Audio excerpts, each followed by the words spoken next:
لوٹا مصلی منگوا کے وضو کیا، مصلی پہ کھڑا ہوا، سجدے میں سر رکھا اور اتنا رویا کہ سارا مصلی بھیگ گیا۔ اور یہ یاد رہے کہ وہ 3 بر اعظم پر حکومت کر رہا تھا اس وقت مہدی، تو ابھی وہ مصلی سے اٹھا بھی نہ تھا کہ اللہ تعالیٰ نے بادل بھیجے اور پوری عباسی سلطنت میں بارش ہو گئی۔ میں معذرت کے ساتھ اختلاف رائے تو ہر آدمی کو حق ہے، ہم جو ایک لفظ استعمال کر رہے ہیں لڑنا ہے، یہ آسمانی آفت ہے، اس سے لڑنا نہیں ہے، اس کا علاج کر کے اللہ کو عاجزی دکھانی ہے اور اپنا سر سجدے میں رکھ کے رونا ہے۔ اس سے ہم لڑ نہیں سکتے، اس لفظ کو اپنی زبان سے نکال دیں، چاہے دل میں اس کے بارے میں کوئی تکبر نہ ہو، لیکن یہ لفظ اللہ کو پسند نہیں ہے کہ مجھ سے لڑنا چاہتے ہو۔ دیکھنا ایک چھوٹے سے وائرس سے اللہ نے ساری دنیا کو ہلا کے رکھ دیا۔ میں ایک حدیث سنا کے پھر دعا کرتا ہوں۔ پہلے ایک دعا ہے، ما اصابکم مصیبت فبما کسبت ایدیکم، تم پر جو آفت آتی ہے تمہارے اپنے گناہوں کی کمائی ہوتی ہے۔ ان ینصرکم اللہ فلا غالب لکم، میں تمہارا ساتھی بن جاؤں تو کون تمہیں نقصان پہنچا سکتا ہے۔ وَإِن يَخْذُلْكُمْ فَمَنْ ذَا الَّذِي يَنصُرُكُمْ مِنْ بَعْدِهِ، اگر میں تمہیں چھوڑ دوں تو پھر کون سی ایٹمی طاقت تمہیں بچائے گی۔ إِن يَمْسَسْكَ اللَّهُ بِضُرٍّ فَلَا كَاشِفَ لَهُ، اگر میں تمہیں تکلیف میں ڈالوں میرے سوا اسے کوئی نہیں ٹالے گا۔ اور إِن يَمْسَسْكَ بِخَيْرٍ فَلَا رَادَّ لِفَضْلِهِ، اگر میں ارادہ کر لوں کہ میں نے کسی کو نہیں ہونے دینا بیمار یا مصیبت میں تو اس کے لیے کیا مشکل ہے، ایک امر تو ہوتا ہے۔ 40 دن ابراہیم علیہ السلام آگ میں بیٹھے رہے، 40 دن یونس علیہ السلام مچھلی کے پیٹ میں رہے، وہ تو فعال لما یرید ہے۔ تو ہم یہ جو ظاہری اسباب اختیار کر رہے ہیں ان کو بھی پوری طرح اختیار کرنا ہے، ساری احتیاط کرنی ہے۔ اگر مسجدوں میں جانے سے یہ بیماری پھیلتی ہے تو پھر اس سے بھی اپنے آپ کو روکنا ہے کہ جان کی حفاظت بھی ہمارے دین کا حصہ ہے۔ ایک دفعہ بارش ہو گئی، حضرت بلال نے اذان دی تو آپ نے کہا صلو فی رحالکم، ہم کہ بلال اعلان کرو اپنے اپنے گھروں میں نماز پڑھیں، مسجد میں مت آئیں۔ حالانکہ مسجد میں آنے سے کپڑے گیلے ہونے تھے یا کیچڑ، جان کا خوف تو نہیں تھا، لیکن میرے نبی نے اپنی امت پر محبت اور شفقت کا ایسا سایہ رکھا ہے کہ آپ نے ان کو کیچڑ سے بچایا، بارش سے بچایا۔ یہاں تو زندگی موت کے مسائل ہیں، بہرحال بڑے علماء اس میں جو کہیں گے اور حکومت جو ان کے ساتھ میٹنگ کرے گی، جو حتمی فیصلہ ہوگا، تو سب سے پہلے ہم اپنے الفاظ میں تواضع لے کر آئیں کہ ہم نے اللہ کے سامنے جھکنا ہے، عاجزی کرنی ہے اور اللہ کو منانا ہے کہ یا اللہ تو اس کو ہٹا، یہ نہیں ہٹ سکتی، اسے کوئی نہیں ہٹا سکتا۔ کہ اللہ کوئی اللہ کا بندہ رو دھو کے اسے منا لے تو پھر شاید فیصلہ ہو جائے اور اللہ تعالیٰ اپنا فضل فرما دے۔ ایک حدیث پہ اگر عمل ہو جائے تو مجھے اللہ کی قسم کھا کر میں کہتا ہوں یہ کورونا کا پتہ ہی نہیں چلے گا کہاں گیا۔ صرف ایک حدیث، میرے نبی نے فرمایا 4 باتیں مجھ سے لے لو پھر دنیا بھی تمہاری ہے آخرت بھی تمہاری ہے۔ 4 اذا کانت فیک، 4 باتیں لے لو مجھ سے پھر دنیا بھی تمہاری ہے آخرت بھی تمہاری ہے، تمہیں کوئی ٹیڑھی آنکھ سے نہ دیکھ سکے گا، تمہیں کوئی نقصان نہ پہنچا سکے گا کہ تمہارے رب کا سایہ تم پہ چھا جائے گا۔ تو 4 باتیں کون سی ہیں؟ صدق و حدیث، ہمیشہ سچ بولنا، جھوٹ نہ بولنا۔ اب مجھے بتائیں، سارے یہ اینکرز بیٹھے ہیں، سارے ہمارے وزیر اعظم بیٹھے ہوئے ہیں، ہم کتنا جھوٹ بول رہے ہیں، ہم کس قدر جھوٹی قوم ہیں۔ ہم اس جھوٹ کے ساتھ اللہ کی بارگاہ میں کوئی مقام نہیں لے سکتے۔ تو میرے نبی نے پہلی بات فرمائی صدق و حدیث، سچ بولنا۔ دوسری بات فرمایا حفظ امانت، کبھی کسی کو دھوکہ نہ دینا۔ یہ میرے نبی نے فرمایا میرا امتی ہر گناہ کر سکتا ہے 2 کبھی نہیں کرے گا، ایک جھوٹ کبھی نہیں بولے گا، ایک دھوکہ کبھی نہیں دے گا۔ تو وزیر اعظم صاحب، آپ اکیلے ہیں، دیانتدار ہیں، اللہ سے رونے دھونے والے ہیں، مانگنے والے ہیں، لیکن 22 کروڑ لوگوں میں سچے کتنے ہیں؟ 22 کروڑ لوگوں میں دیانتدار کتنے ہیں؟ ایک بہت بڑے چینل، میں ہاتھ جوڑ کے اینکر بیٹھے ہیں، معافی مانگ کے بات کر رہا ہوں، ایک بہت بڑے چینل کے مالک نے مجھ سے کہا کوئی نصیحت کرے۔ میں نے کہا چینل سے جھوٹ ختم کر دو۔ کہا پھر چینل ختم ہو سکتا ہے، جھوٹ نہیں ختم ہو سکتا۔ تو جہاں جس کو، یہ صرف پاکستان کی بات نہیں، پوری دنیا کا میڈیا جھوٹا ہے اور سب سے زیادہ جھوٹ بولا جاتا ہے، اور میرے رب کو، میرے نبی کو جھوٹ سے نفرت ہے۔ میرے نبی نے فرمایا پیاز کھا کے مسجد میں مت آؤ کہ فرشتوں کو تکلیف ہوتی ہے، بو ہوتی ہے، لیکن میرے نبی نے فرمایا جب کوئی مرد عورت جھوٹ بولتا ہے تو فرشتے اس کے منہ کی بدبو سے 3 میل دور بھاگ جاتے ہیں۔ تو جھوٹ اور خیانت کے ساتھ ہم کسی آفت کا مقابلہ نہیں کر سکتے۔ آپ نے فرمایا صدق حدیث حفظ و امانت، سچ بولنا چاہے جان چلی جائے، اور دھوکہ نہ دینا۔ مسلمان کسی کو دھوکہ نہیں دیتا ہے۔ تیسرا فرمایا حسن و خلیقت، اپنے اخلاق اچھے کرنا، اور اخلاق کا سب سے اونچا مقام حیا ہے۔ اب میں کیسے بات کروں؟ میرے دیس میں حیا کو کس نے تار تار کیا؟ میرے دیس کی بیٹیوں کو کون نچا رہا ہے؟ ان کے کپڑے لباس مختصر کون کروا رہا ہے؟ یہ کس کے گردن میں یہ گناہ ڈالوں؟ میں مجرم ہوں، میں نے اپنی قوم کو نہیں سمجھایا، میں اللہ سے معافی مانگتا ہوں۔ لیکن جب مسلمان کی بیٹی بے حیائی کی طرف چل پڑے اور نوجوان بے حیائی کی طرف چل پڑے تو اللہ کی رحمت، سب سے زیادہ عذاب قوم لوط پر آیا کہ وہ بے حیائی میں ساری باؤنڈریز کراس کر گئے تھے، تو اللہ تعالیٰ نے ان پر 5 عذاب بھیجے۔ 5، کسی قوم پہ 5 عذاب نہیں آئے، ایک ہی عذاب آتا تھا، ان پر 5 عذاب آئے۔ تو تیسری بات میرے نبی نے فرمائی ہے کہ حیا والے بنو، حیا والے بنو۔ لیکن میری نسل ہے، مجھ سے خان صاحب نے بات کی تھی پہلی دفعہ کہ میں چاہتا ہوں کہ میری یوتھ اللہ کے نبی کے ساتھ جڑے، چونکہ جو ہمارے کالج ہیں، ہماری یونیورسٹیز ہیں، ہمارے خاص طور پر جو یہ پرائیویٹ سکولز ہیں، یہ امت کو، نوجوانوں کو اللہ رسول سے کاٹ رہے ہیں۔ تو اللہ تعالیٰ یہ پہلا شخص ہے جس کے لیے میرے دل سے دعا نکلی جب اس نے کہا کہ میں نے آپ کو اس لیے بلایا ہے کہ میری قوم اپنے نبی کے ساتھ کیسے جڑ جائے۔ میں کیا بتاؤں، جب تک اس بے حیائی کو نہیں ہم روکتے، اور کوئی روک نہیں سکتا ہے، اندر سے نیت نہ ہو۔ سرنڈو ماڈل سکول میں میں نے میٹرک کیا ہے، ہمارے ایک وارڈن، میں ہاسٹل میں رہتا تھا، وہ آ گئے، نمازی تھے، انہوں نے نماز کی سختی کر دی، ہم بے وضو جا کے کھڑے ہو کر نماز پڑھ لیتے تھے، بے وضو۔ کیونکہ ڈنڈا انسان کو انسان نہیں بناتا ہے جب تک انسان اپنے من میں ڈوب کر پا جا سراغ زندگی۔ تو اگر میرا نہیں بنتا نہ بن اپنا تو بن، یہ تو اپنے اندر دل دریا سمندروں ڈوگے کون دلاندیاں جانے ہو، وچے بیڑے وچے جھیڑے وچے ونج مہانے ہو۔ میری قوم جھوٹ چھوڑ دے، میری قوم بددیانتی چھوڑ دے، میری قوم بے حیائی چھوڑ دے۔ وعفت فی طعمۃ، آخری بات میرے نبی نے کہا اور رزق حلال کھاؤ، رزق حلال کھاؤ، رزق حلال جو صبح سے شام تک، من امسا کالن بعمل یدہ امسا مغفور لہ، جو صبح سے شام تک رزق حلال میں تھک جاتا ہے اس دن کے سارے گناہ معاف ہو جاتے۔ تو میں وزیر اعظم صاحب سے اپیل کروں گا کہ پوری قوم سے جیسے ڈونیشن مانگا ہے ایسی پوری قوم سے چلے۔ میں آپ کی طرف سے اپیل کرتا ہوں کہ کل یا آج رات رمضان کی آئے گی، ساری قوم 2 نفل پڑھے اپنے اپنے گھروں میں،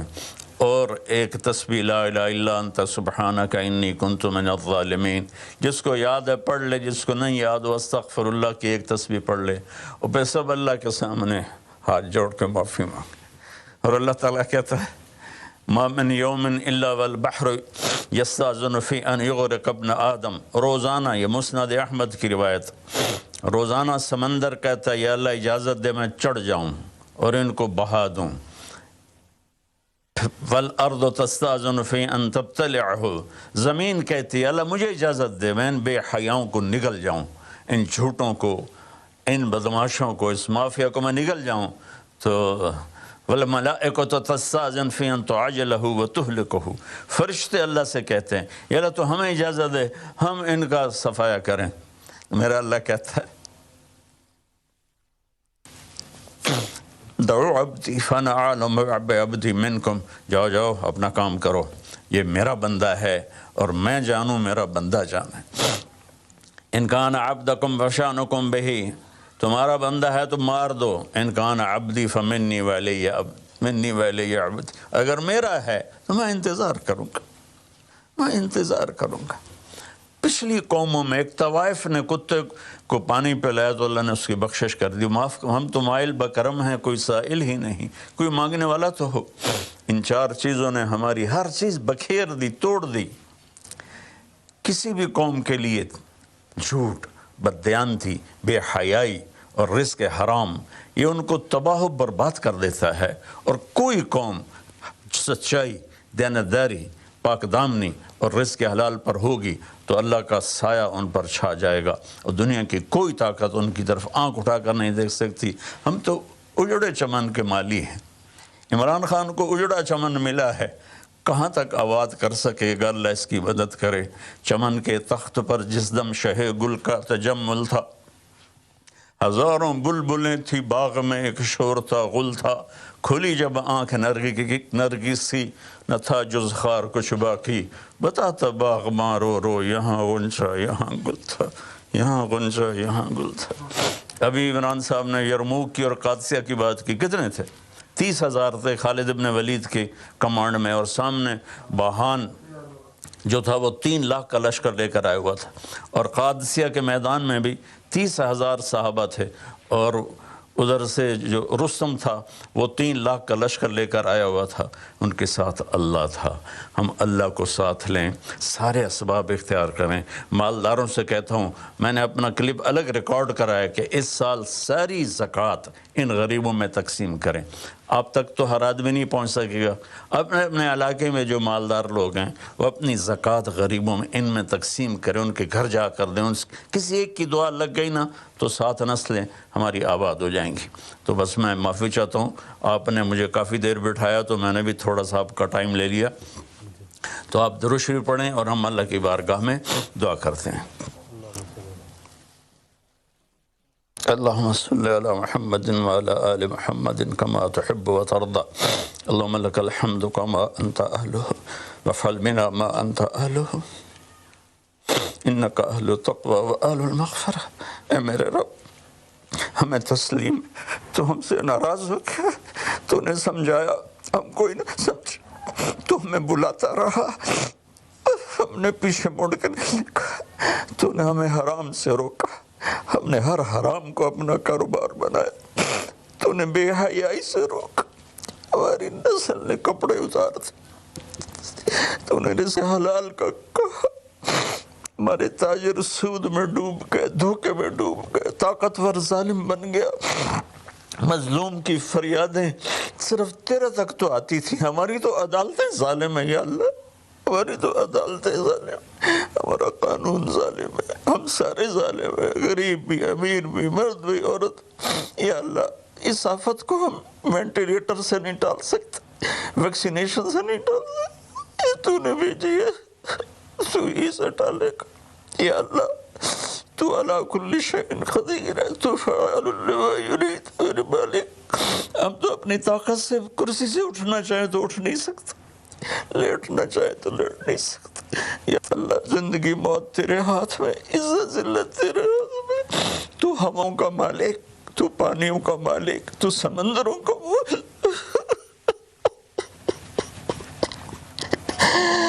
اور مالک بس ساڑی منتی ہے، مان جائے اللہ، ہمارے پاس کچھ نہیں ہے، خالی جھولی ہے، یہ گناہوں سے بھرا ہوا ہے، یہ سارا دامن گناہوں سے بھرا ہوا ہے، نفرتوں سے، فرقہ واریت سے، سود سے، جھوٹ سے، قتل و غارت سے، بے حیائی سے، بے پردگی سے، ہر بلا ہمارے دم، لیکن میرے مولا، میرے مالک، رب تو ہی ہے نا یا اللہ، ہم تو تجھے ہی مانتے ہیں میرے مولا، لا الہ الا اللہ کا ہم اقرار کرتے ہیں، یہ تجھے سب سے زیادہ پسند، محمد الرسول اللہ کا اقرار کرتے ہیں جو تمہیں سب سے زیادہ پسند۔ آگے ہمارے پاس بہت سی نافرمانی ہے میرے مولا، ہم پیسے کے غلام بن گئے، شہرت کے غلام بن گئے، موت کو بھول گئے، قبر کو بھول گئے، تیرے سامنے کھڑے ہونے کو بھول گئے۔ اس بڑی آفت میں ہم قصوروار ہیں، ہم اس سے نہیں لڑ سکتے یا اللہ، ہم تو معمولی سے بخار سے نہیں لڑ سکتے، یہ تو بہت بڑی آفت ہے میرے اللہ، تو دور کر دے یا اللہ، تیری منتیں دور کر دے یا اللہ، تیری منتیں دور کر دے میرے مولا، میرے مولا دور کر دے میرے مالک، اپنے حبیب کے آنسوؤں کے طفیل یا اللہ، وہ احد میں تو ٹوٹے دانتوں کے طفیل میرے مولا، اپنے محبوب کے صدقے ہماری مصیبت ہٹا دے یا اللہ، ہمارے پاس کچھ نہیں ہے، نہ دوا ہے، نہ ہسپتال ہے، نہ ڈاکٹر ہے، کچھ بھی نہیں ہے، صرف تو ہے۔ آ جا یار، آ جا، تو لا مکان ولا زمان ہے، تو آنے جانے سے پاک ہے، یہ ہماری احمقانہ فریاد ہے، آ جا میرے مولا، ہر تمنا دل سے رخصت ہو گئی، اب تو آ جا، اب تو خلوت ہو گئی، ساری دنیا ہی سے وحشت ہو گئی، اب تو آ جا، اب تو خلوت ہو گئی یا اللہ، تیرے آنے سے کام بنے گا، اسے ہٹا دے سب۔ اور یا اللہ، جن چیزوں سے تو ناراض ہوتا ہے ہم اس سے توبہ کرتے ہیں، ہم اس سے توبہ کرتے ہیں، ہم اس سے توبہ کرتے ہیں، ہم اس سے توبہ، میں 22 کروڑ عوام کی طرف سے تیری بارگاہ میں توبہ کرتا ہوں، انہوں نے مجھے اپنا نمائندہ بنایا، میں تیرا حقیر گنہگار بنتا، یا اللہ میرے ساتھ بے شمار لوگ رو رہے ہوں گے، میں تو ٹی وی پہ نظر آ رہا ہوں، شاید ریاکاری ہو، لیکن جو بچیاں بچے بوڑھے جوان گھروں میں بیٹھے رو رہے ہیں یا اللہ، ان کے آنسو تو پاکیزہ ہیں، اور آنسو تجھے بڑے پسند میرے مولا، فقیروں کی طفیل، غریبوں کی طفیل، بوڑھوں کی طفیل، اپنے ان نیک بندوں کی طفیل جو راتوں کو تجھے یاد کرتے ہیں، جن کے دامن گناہوں سے صاف ہے، ایسے بندوں سے ہمارا دیس بھرا ہوا ہے، خالی نہیں ہے یا اللہ، لیکن اکثر تو ہم نافرمان ہیں یا اللہ، تو ہمیں معاف کر کے اس آفت کو ٹال دے، اس کا علاج ہمیں دے دے، یا اپنے غیب سے اس کو ہٹا دے، تو ہر چیز پر قادر ہے، تو حکومت کی مدد فرما یا اللہ، تو جتنے بھی اس کے لیے کوشش کر رہے ہیں ان سب کی مدد فرما، اور یا اللہ ان ڈاکٹروں کو جزائے خیر عطا فرما جو زندگی موت کی جنگ لڑ رہے ہیں یا اللہ، تو ان ڈاکٹروں کو جزائے خیر عطا فرما یا اللہ، جو اس میں مر رہے ہیں وہ سب شہید ہیں، ان کے درجے بلند فرما، جو مریض ہو گئے ان کو صحت کاملہ عطا فرما یا اللہ، ہم لاک ڈاؤن کرے تو ایک ایک کمرے میں 10 آدمی بیٹھے ہیں، لاک ڈاؤن کا کیا فائدہ یا اللہ، یہ تو ہی دور کرے گا اس آفت کو، یہ لاک ڈاؤن سے نہیں جائے گی، یہ صرف فضل سے جائے گی اللہ میرے مولا۔ جیسے چھوٹا بچہ روتے روتے ماں سے کہتا اماں ہن میں تھک پہ رو رو کے، ہن تو میری گل مان جا میرے مالک، میرے اللہ، رو رو کے تیرے سامنے تھک گئے، مان جا یا اللہ، ہمارے پاس کچھ نہیں، اپنے حبیب کے طفیل، ان کے صحابہ کے طفیل، ان کی اولاد جن کے کربلا میں سر کٹے اور نیزوں پہ چڑھ گئے، سب سے چھوٹے معصوم عبداللہ کے طفیل یا اللہ، پوری دنیا سے اس آفت کو ہٹا دے، تیرا نبی رحمت للعالمین تھا، رحمت للمسلمین نہیں تھا، میں یا اللہ انہی کی طفیل دعا کرتا ہوں کہ غیر مسلموں کو بھی اس سے نجات عطا فرما، وہ بھی تیرے بندے ہیں، تو نے انہیں بنایا ہے، انہوں نے تجھے نہیں پہچانا تھا، ان کا قصور ہے، پر تیرے بندے ہیں، تجھے ان سے بھی پیار ہے یا اللہ، پوری دنیا کے 6-7 بر اعظم میں جہاں جہاں یہ وبا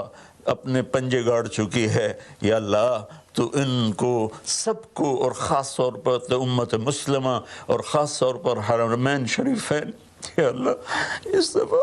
حج بھی نہیں ہوگا، حرم میں یا اللہ جگہ نہیں ملتی تھی روزہ، آج صرف وہ کام کرنے والے تراویح پڑھے وہ بھی آدھی پڑے گی۔ یا اللہ میرے والی، اے اللہ جیسے بچہ ماں سے ضد کرتا ہے اماں کر دے، اماں دے دے، آخر وہ کہتی ہے اچھا میرا سر نہ کھا لے جا۔ اللہ ہم تیری بارگاہ میں یا اللہ درخواست کرتے ہیں، منت کرتے ہیں، ہماری منت عمل کوئی نہیں ہے، خالی ہے تیری قسم، خالی ہے تیرے سامنے ہماری تیری بارگاہ میں التجا ہے۔ جتنے بھی لوگ جس ٹائپ کے جس مسلک کے اس آفت کے لیے محنت کر رہے ہیں، کوشش کر رہے ہیں، دعائیں مانگ رہے ہیں، مال خرچ کر رہے ہیں، تدبیریں بنا رہے ہیں، ان سب کو اپنے خزانوں سے جزائے خیر عطا فرما، اور جو مر گئے ہیں انہیں شہادت کا درجہ عطا فرما، اور ہم باقی ہیں ہم سب کی حفاظت فرما، اس دیس کی حفاظت فرما، اس کو سچائی سے منور فرما، اس کو یا اللہ دیانتداری سے خوبصورت بنا، اسے حیا اور پاک دامنی کے ساتھ گلشن بنا، اسے رزق حلال کے ساتھ جنت کا راستہ بنا، اور جو ہمارے چلے گئے ان کے درجے بلند فرما۔ یا اللہ امت کے ہر طبقے کو میرے مولا، ہر طبقے کو میرے آقا اپنی نظر محبت عطا فرما، اور نظر غضب کو ہم سے واپس لے لے، اور جتنے مریض بن چکے ہیں ان کو شفا عطا فرما، ان کو صحت عطا فرما، صلی اللہ، اور جن لوگوں نے ابھی پیسے دیے ہیں ان سب کو اپنے خزانوں سے جزائے خیر عطا فرما، اور جتنے شرکائے مجلس تھے وزیر اعظم سمیت جتنے بھی شرکائے مجلس نے اس میں احساس پروگرام میں حصہ لیا، ان سب کو، ان کی اولادوں کو دنیا اور آخرت کی ہر خیر نصیب فرما، ہر شر سے بچا، وصلی اللہ تعالی النبی الکریم وعلی آلہ وصحبہ اجمعین برحمتک یا ارحم الراحمین۔